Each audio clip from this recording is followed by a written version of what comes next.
It's absolutely a pleasure for me to welcome all of you to this panel today and to our symposium this weekend. And before we start with the panel, let me first offer just a few opening remarks for the largest symposium. Over the next 2 days, as Mary has pointed out, there will be several events that I hope will be of interest for all of us in marking 50 years since the Fall of Saigon.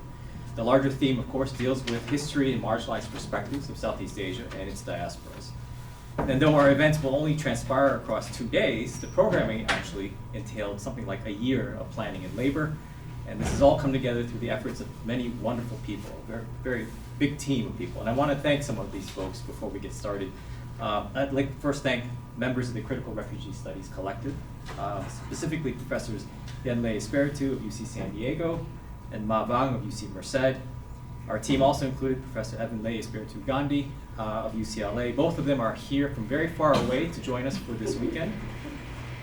Here in Madison, there are also many people who were also instrumental, and I can't say enough about their hard work. The staff at the center contributed a lot of time and energy. This includes our Associate Director, Mike Cullinane, our Outreach Director, Mary McCoy, our students, Adrian Beyer, Makana Kirky, and I'd also like to thank Professor Habercorn for taking on the role of Interim Director this semester. In rounding out our team were other members of the center's community, specifically Professor Kong Peng Pa of Gender and Women's Studies, Mai Si Tao of Anthropology, Larry Ashmun, our Southeast Asian bibliographer, and Professor Liu Trung of Asian Languages and Cultures, whom I personally credit as being the major catalyst for our planning. Throughout these events, you'll see each of us wearing multiple hats and hopefully smiling faces.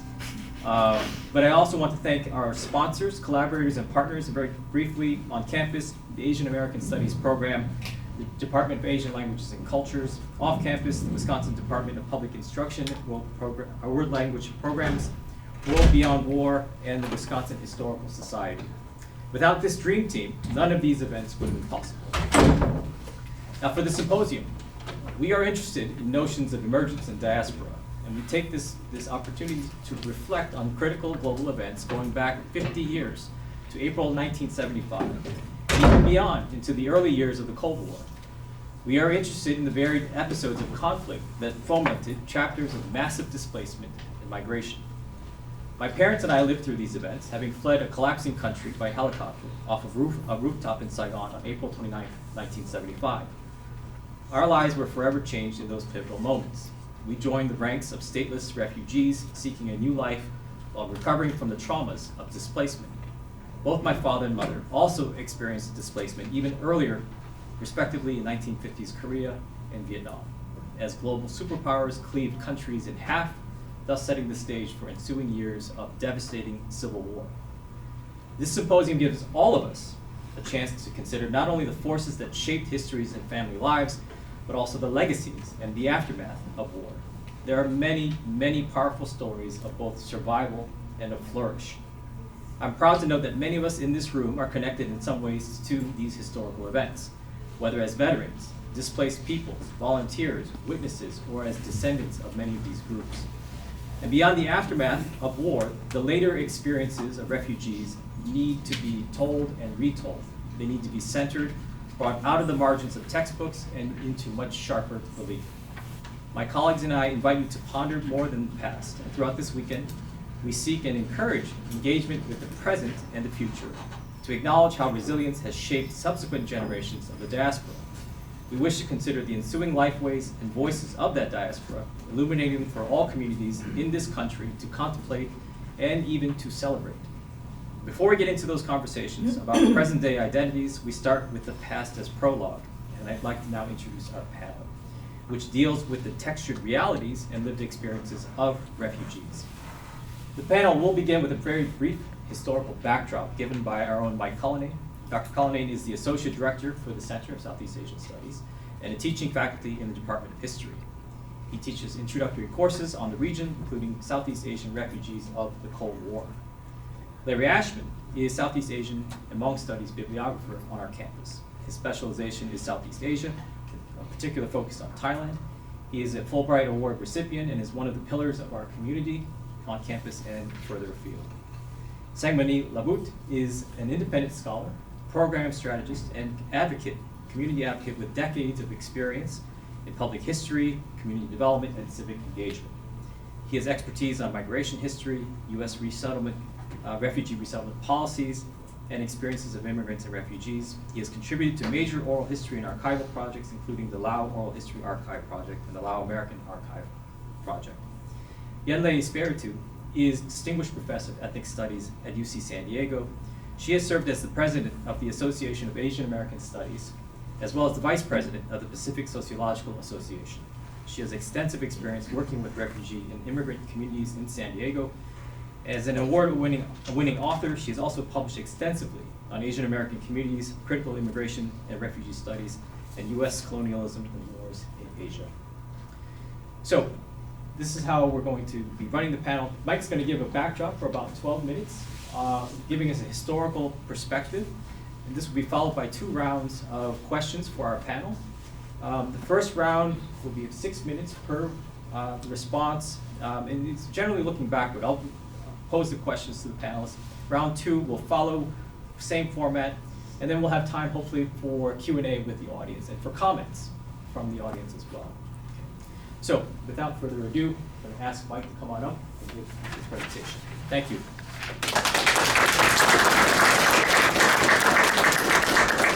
Thanks, Nam, and thank everybody for being here. Of course, I'm the historian, so I'm going to bring us up to the moment of the fall of Saigon rather than push it forward. But my statistics, I have a lot of statistics. I won't be able to show them for long periods of time because we don't have time. But you can ask me for them at any time. And let me say something about statistics. It's a difficult topic with refugees and the whole situation. Therefore, most of the statistics that I am using for this come from the UN High Commissioner on Refugees. There are lots of other sources for this information, but mostly I focus on this kind of thing. So we're looking today at flight from 3 nations. We can argue the Vietnam case, we can argue the Cambodia case, we can argue other in terms of how we define them.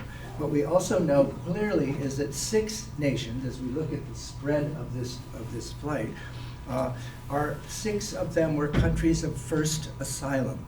That was a difficult task, and I'll say a few things about this. And the experience itself of the refugee crisis went on for 2 decades. This was not the fall of Saigon and then 2 months it's over. It went on for almost 2 decades. So what we want to do is look at some of the big broader statistics. It involved an estimated flight of about 2.5 million people. They were, most of them, if they survived, they were resettled, and some of them were repatriated. As I look forward, as we look deeper into this thing, I'll talk more about repatriation. But here's some big numbers that we can look at. So it was a substantial event. Okay. How did they flee, and what were the outcomes, and so on? So, and what's interesting about this flight is that it didn't all happen the same way. It happened in 3 distinctly different ways. Right. One of them was evacuees. That's the first one we'll look at. They were by plane and boat, but most of them were resettled in the U.S. It revolved also in refugees who left by land and refugees who left by sea. Right? And the sea group was frequently referred to in the literature as boat people. All right. But what often is left out of this is the migrants. And this is something I'll talk about briefly in the end, is that there was a large amount of migration that was done officially through the Orderly Departure Program, which brought over 500,000 people here. So what I want to do then is, here's the fall of Saigon, where we begin the evacuation of people, and the famous iconic picture of the U.S. Embassy crawling over the wall to salvation, crowding boats that went off. There's a large literature on this. But after this was over, there were a whole series of other things that we want to just remember. Vietnamese boat people on their own, out in the middle of the South China Sea, looking for a way to survive. Cambodians crossing out of Cambodia into Thailand. The same was happening in Laos with both the Hmong and the Lao, but this is a case of the Cambodians flooding across the border into Thailand. And therefore, we're going to see Thailand emerge as a very big player. Here's a Hmong tapestry that looks at not only did they come out of Laos into Thailand, but many had to cross the Mekong River. So this pandal, this tapestry, displays this very well, and here we have Hmong and Lao people doing this. So most scholars, and the scholars vary, they argue with one another about waves, like waves of migration. For my class, I've used 3 waves because they worked for me. You know, I can say things about each of the waves. But the waves are interesting, and some people have 5 waves, some people have 6, some people have 2, but we're going to look at 3. So 3 waves I've dated, and the second and third wave are going to be particularly managed by the UN High Commissioner on Refugees, which is why I have this symbol here. So how did the US, very briefly, this is an entire story which I think Larry will help us understand, is that the United States got engaged, and in the first wave, the United States passed the Indochina Migration and Refugee Assistance Act. It created then an interagency task force for Indochina refugees. Then they thought it was over. We'll look at that. And then the second wave came, and the US was forced into a response of what to do, and there's a long story on that as well. But in 1980, after the second wave had already begun, the United States intervened and passed the Refugee Act in 1980, creating the Office of Refugee Resettlement. Right? This was 14 government agencies had to come together in order to do this because they needed all of them to be able to deal with the refugees in the way that they wanted to, and among other things, provide permanent residency into the United States. So we want to understand that. So if we look very briefly then at waves, we'll look at first wave, second wave, third wave, and see how this plays out. I won't probably go over all of the numbers, but we want to see in the first wave, the large amount of evacuees were not managed by the High Commissioner on Refugees. It was managed largely by the United States, moving people out of Vietnam, picking up stragglers, and quite a few stragglers who had gone to other islands, and bringing them as evacuees to the United States. Once we reach the second wave, however, the story gets much more complicated. Here we have a much larger group of people leaving. It's huge, massive, and the 700,000 alone are just the Vietnamese who leave, and they leave in very large numbers, most of whom leave by boat. So we want to see what that looked like, and these are some of the numbers that we can see what happens to them. At the same time, during the second wave, there was a very substantial Lao and Hmong migration. But what's interesting in this second wave period, the Cambodian flight is small. And even in the first wave, it starts to grow after 1979 with the Vietnamese invasion. And then it really becomes, that's when the large migration of Cambodians occur. And the flow before that was not as much for Cambodians, but later it becomes quite substantially Cambodian, right? The third wave is the wave that tries to turn it all off, right? And this is a long and tedious struggle. We can see it goes to 82 to the 90s. It's a reduced but continued flight both by land and sea. So the flight didn't stop, it just kept going. It slowed down a bit. All right, so the first asylum countries is what we really want to see during this wave, because they became increasingly more desperate that when will this crisis end? Because they're the countries of first asylum. Right? So what we begin to see is what the literature calls compassion fatigue, especially in Thailand, Hong Kong, and Malaysia. We begin to see the implementation of what was actually called humane deterrence. Deterrence, that's humane. Not sure how that works. And no, people on the ground weren't sure how that worked either. And they also then, one of the ways it worked, it was by creating austere camps. Camps that were not under the UNHCR, but camps that were under the Thai government and military that kept people apart from the formal refugee camps. And this is a story that isn't well known, but it's there and people have witnessed it and were part of it. And the Cambodians were the major people who witnessed this. So we want to see more emphasis then during this third wave on the first asylum countries saying, we need to repatriate some of these people. We need to send them back, right? And this was something that we want to see. Initially, the UNHCR objected to this, thought that was not the solution. The resettlement was the solution rather than repatriation. So what rationalized the repatriation was the frequent phrase that the people who are crossing the borders now, third wave, are actually into Thailand are not migrants. They're migrants, not refugees. So the language changes, and the change in the language allows for certain kinds of changes in policy as we move forward. There was an emphasis at this time on economic motivations for flight, people leaving to improve their economic conditions. That's a migration issue.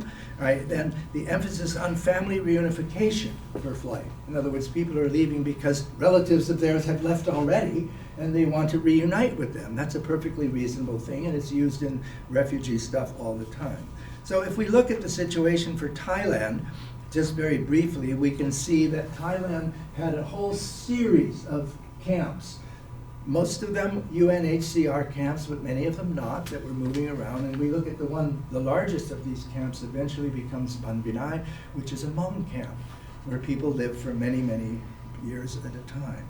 So as we also get into third wave, this is something that I spend a lot of time on because it was significant. And this is the Orderly Departure Program. It aimed at is converting potential refugees into legal migrants. So it's a refugee can become a legal migrant if the policies and all the things come together to do that. And that's what the Orderly Departure Program was intended to do. It was started up in 1979 between the UN, the US, and the Socialist Republic of Vietnam, but it didn't work. 79, the Socialist Republic of Vietnam was not cooperating. But by the late 80s and into the early 90s, as the Socialist Republic of Vietnam is rethinking how they're going to face the world, it changes. Right? And we begin to open up the Orderly Departure Program. The Orderly Departure Program was only instituted for two countries, Vietnam and Cambodia. They didn't have an Orderly Departure Program for Laos. Right? So what it emphasized, the emphasis of it that they said was the emphasis of it, was people who were former detainees in the Socialist Republic of Vietnam if they had been sent to re-education camps. People who came out of the re-education camps were eligible for this. It was also families of previous refugees. So we're acknowledging, yes, we will resettle people to reunite families. That's an objective that we wanted to move for. Former Khmer Rouge public officials and army, and the question here as they start to move into Cambodia is, are any of them still alive after the Khmer Rouge period? So that was another one. And then all the way through these periods, as a part of the Orderly Departure Program, is the Amur Asia children. Children of American servicemen. This is a very important thing that the Americans had three major acts and allocations in order to bring the children. Of course, by the time you're bringing them out in the second or third wave, they're not children anymore. They become adults.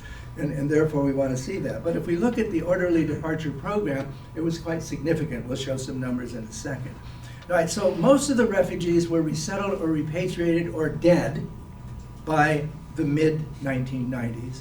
The UN, looking at the situation in the mid-1990s, pulled out and went to other world crises. And the Southeast Asia crisis was done for the moment. It doesn't mean people stop flowing. So one of the things that is interesting is the Orderly Departure Program continued. It continued well into the 21st century. That's a way of bringing people out. This is an advertisement for the Orderly Departure Program at the early part of the 21st century. So for the rest of this, I'm just going to show some numbers and then show some numbers in the US and sort of look at it. So the total flight from Vietnam, UN statistics, right? So it's going to be more than this in reality. Is 1,618,000, etc. If we look at how then they were spread, we can see that there were those who were evacuees, those who left and were resettled by having left by boat, those who were left by land, and then how many were resettled through ODP. That's a very large number. So we can see that a substantial number of the Vietnamese who came here came not necessarily as refugees, but as migrants through the Orderly Departure Program. And we want to understand that also. Big thing is the bottom one. How many were repatriated? This would be where countries of first asylum, with the permission of the UNHCR, returns people to Vietnam. And this is one of the things that was very large. When we look at the next one here, Cambodian, the return of Cambodians who are repatriated is immense. Right? We see that almost 400,000 Cambodians were returned from Thailand back to Cambodia without any resettlement process. But we can see that other Cambodians, this is the train, there were buses and trains, but this is the train that brought people back from Thailand, from refugee camps in Thailand to Cambodia at that point. We also have statistics for Lao. The UN actually had the statistics that the UN does. They have Lao, or Laotian, they sometimes use. And then the other category is always very annoying to me because they use the term Highland. So they don't use Hmong very well. They use Highland. But everyone knows on the ground what that is. So in terms of Lao, we see that there were a lot of Lao repatriated, but the orderly departure program was not used for Laos. So if we then move to Hmong, we see that this is a situation, again, no orderly departure program, but the Thais did repatriate 13,000 Hmong back to Thailand at the end of this thing. So the final slide that I will, just to give a background, is what is all that had to do with the Asian American populations in the US according to two censuses in 2010.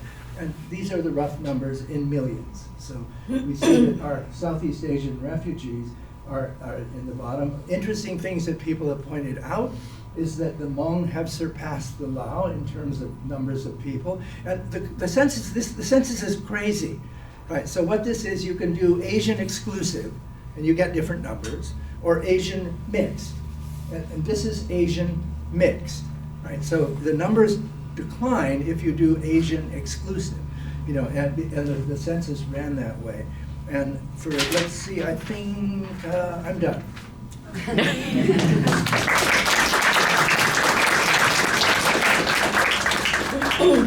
And there will be an exam. Do you have images? You can leave it down. Leave it? That's fine. Thank you very much, Mike. So we'll go into the Adrian, first yeah. round of questions for the panel now. The mic stuff is We'll start with Larry. So the question being posed to everybody on the panel is, what is your connection to these events of refugee displacement as related to the aftermath of these conflicts in Southeast Asia and Vietnam? What do you remember or know about the camps or the people encountered during these experiences? And if you would like, you can also comment on the kinds of materials that you might have seen carried out of these countries during the Exodus. You can talk about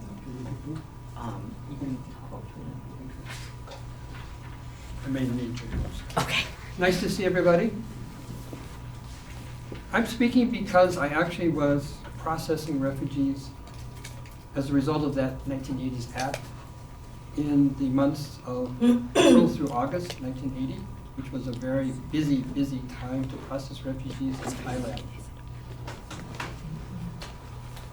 And Thailand, as Mike referred to, or at least you should understand, was really the main country that was processing and dealing with the refugee situation because of the Lao refugees, or also the Hmong and everybody from Laos, the Cambodian refugees, and there were Vietnamese refugees also being processed in Thailand.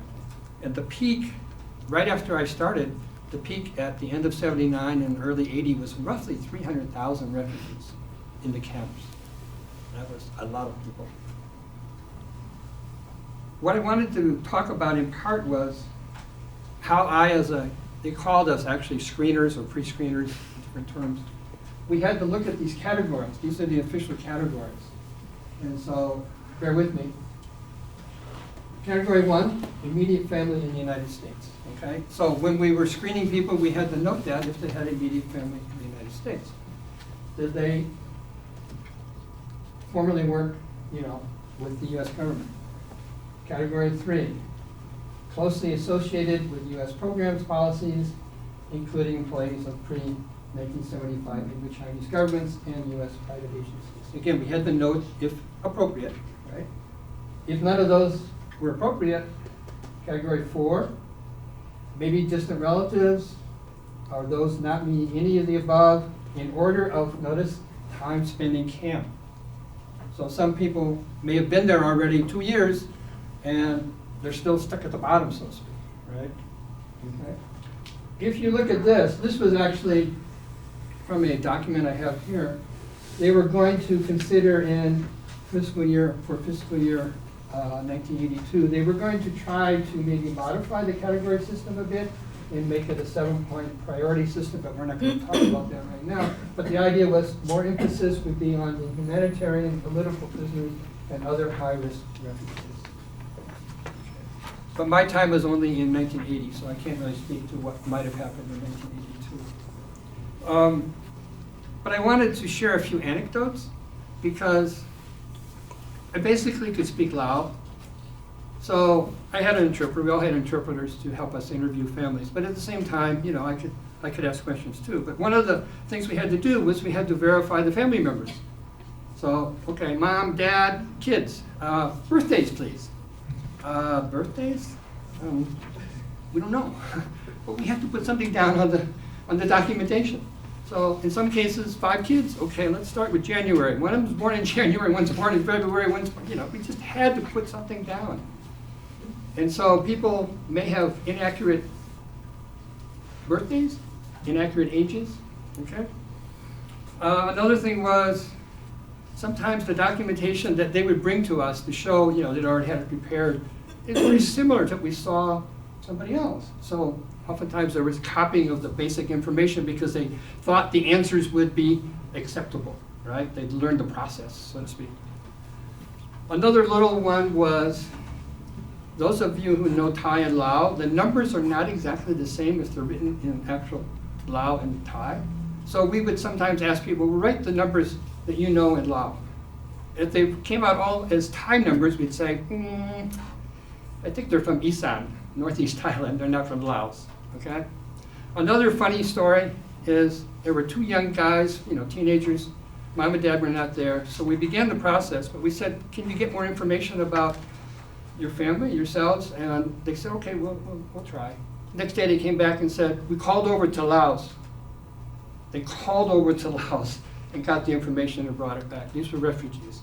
So I have many memories of individual cases like that, and I will share some more about it in the second half. Thank you. Oh, I forgot. There is another image here. How do I get to it? Just hit the right key on the keyboard. The Larry. right key? Yeah. Which is the right key? Oh, the right arrow key. There's too many keys.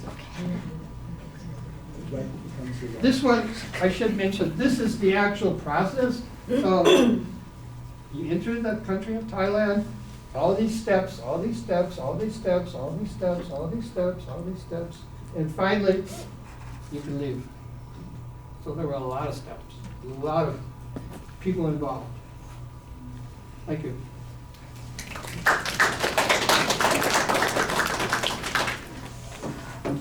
Next we'll go to Sang.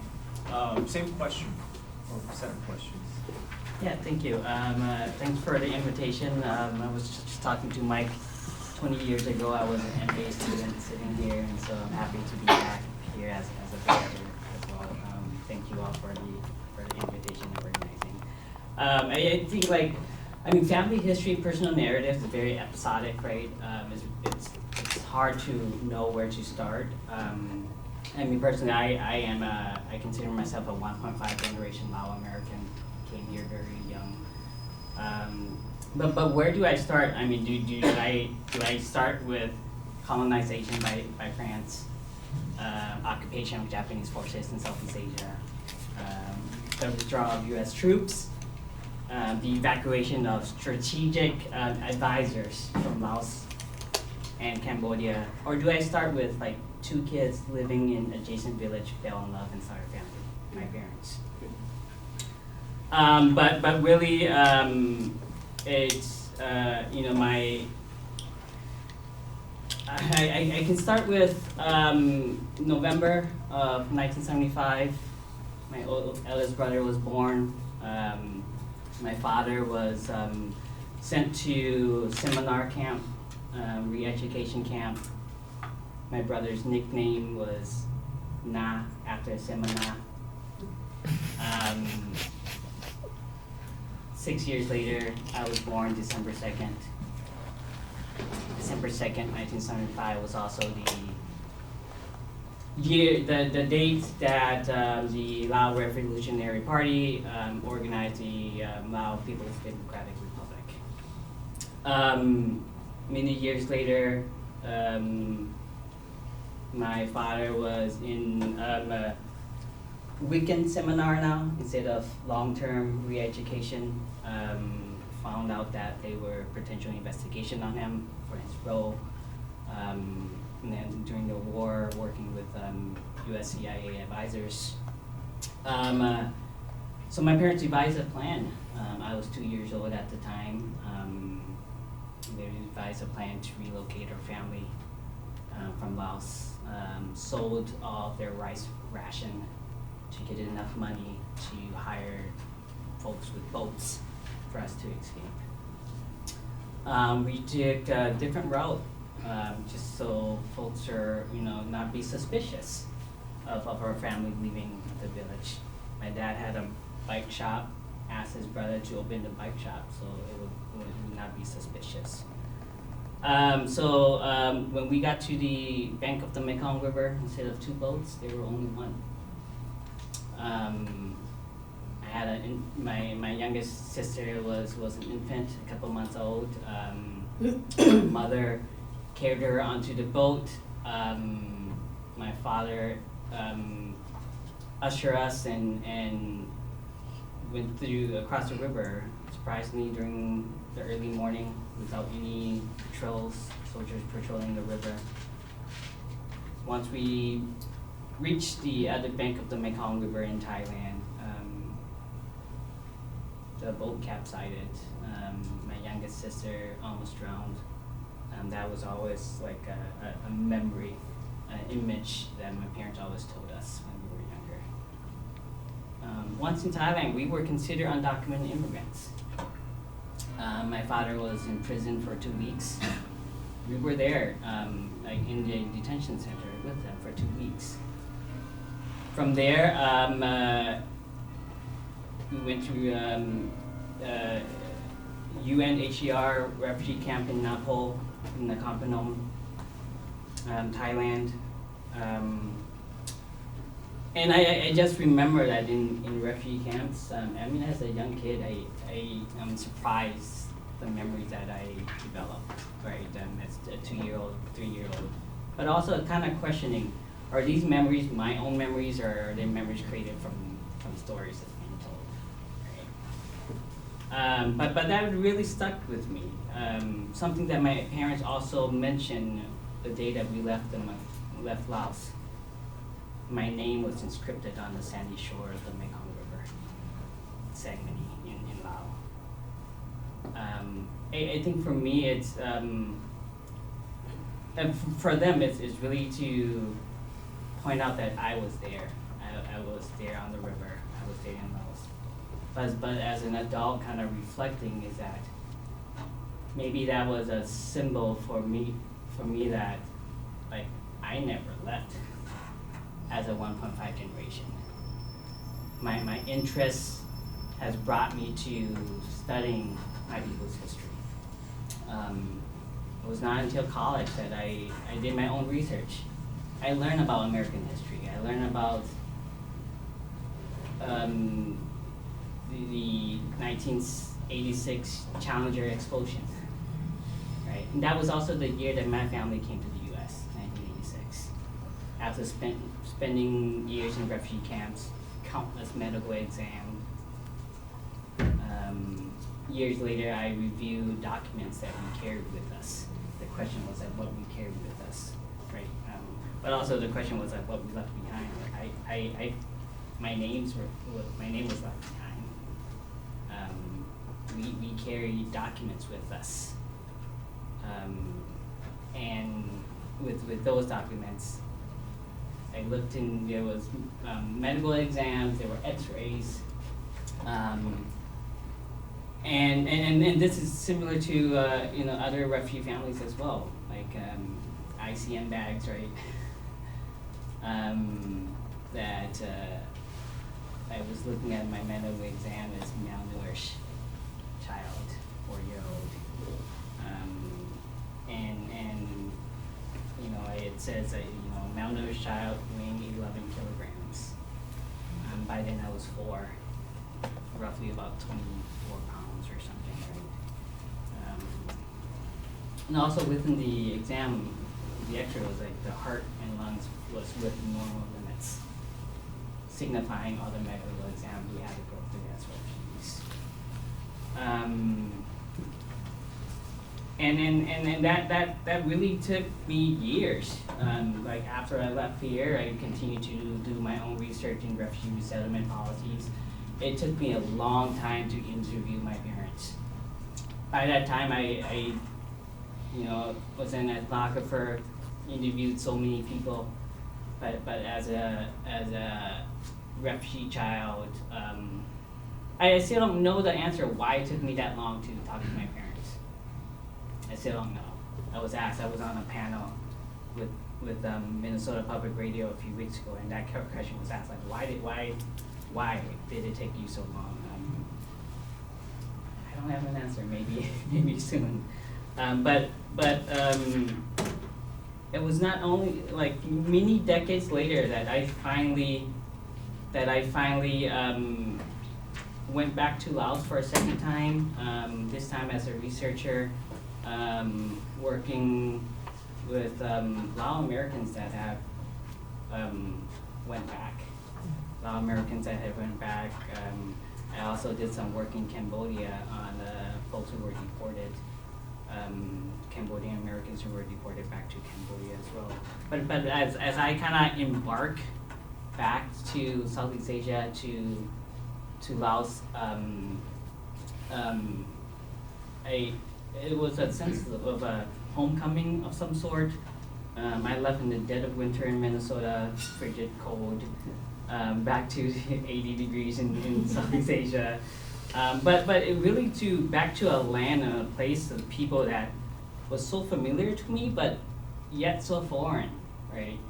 So that's really the experience that we do have as that. I mean, I will speak for myself. The experience that I have as a refugee child, 1.5 generation, that you're living in this balance of you live here, or there, and so that's been my experience.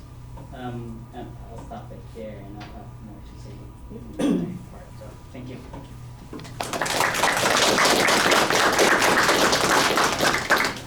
Same question.